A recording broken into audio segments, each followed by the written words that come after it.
Hello বন্ধুরা, কেমন আছো সবাই? আমি প্রতিমা ঘরকন্নাতে তোমাদের জন্য আজকে নিয়ে চলে এলাম নতুন একটা রেসিপি।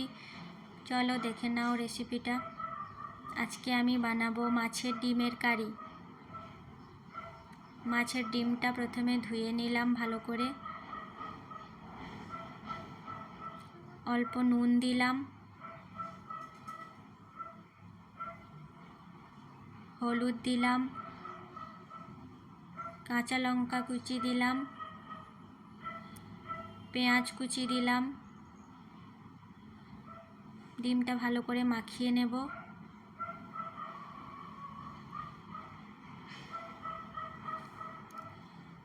কড়াইয়ে তেল গরম করে মাছের ডিমটাকে ভেজে নেব। ডিমটা হালকা করে ভাজতে হবে, বেশি কড়া করে ভাজা যাবে না, তাহলে শক্ত হয়ে যাবে। আর ডিম ভাজার সময় কড়াইয়ে অল্প তেল দিয়ে ভাজতে হবে, বেশি তেল দিলে ডিমটা ছিটকে আসতে পারে।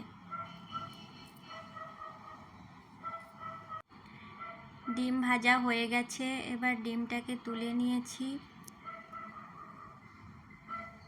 এবার আলুগুলো ভেজে নেব অল্প নুন হলুদ দিয়ে।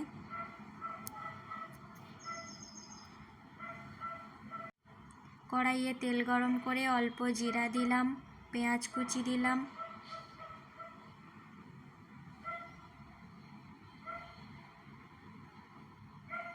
রসুন বাটা, দুটো চেরা কাঁচা লঙ্কা,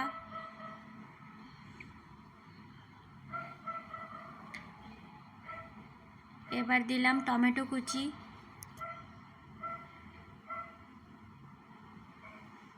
মশলাটা ভালো করে কষিয়ে নেব। হলুদ গুঁড়ো,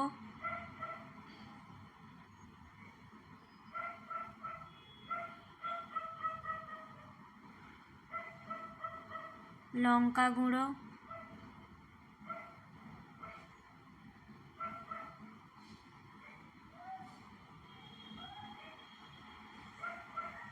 পরিমাণ মতো লবণ,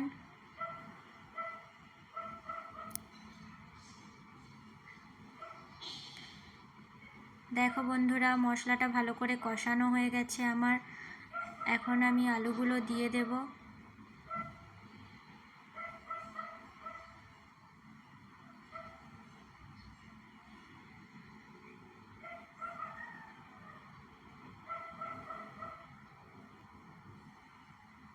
আলুগুলো একটু নাড়াচাড়া করে নিলাম। এবার জল দিয়ে দেব, গরম করে রাখা জল দিলাম, অল্প দিলাম।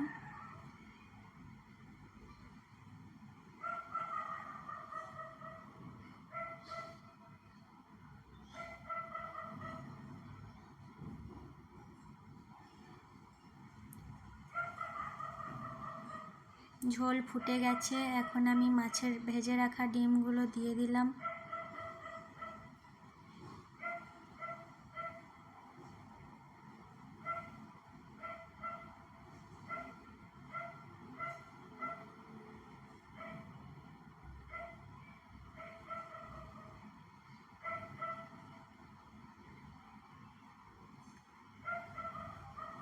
অল্প গরম মশলা দিয়ে দিলাম।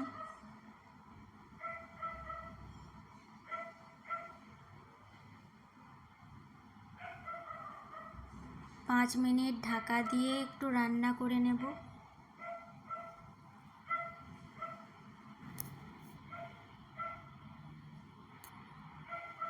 দেখো বন্ধুরা, আমার মাছের ডিমের কারি রান্না হয়ে গেছে, রেডি হয়ে গেছে। মাছের ডিমের কারি কত সুন্দর হয়েছে দেখতে। সার্ভ করে দিয়েছি, তোমরাও একবার এইভাবে বানিয়ে দেখো, খুবই সুন্দর লাগে খেতে।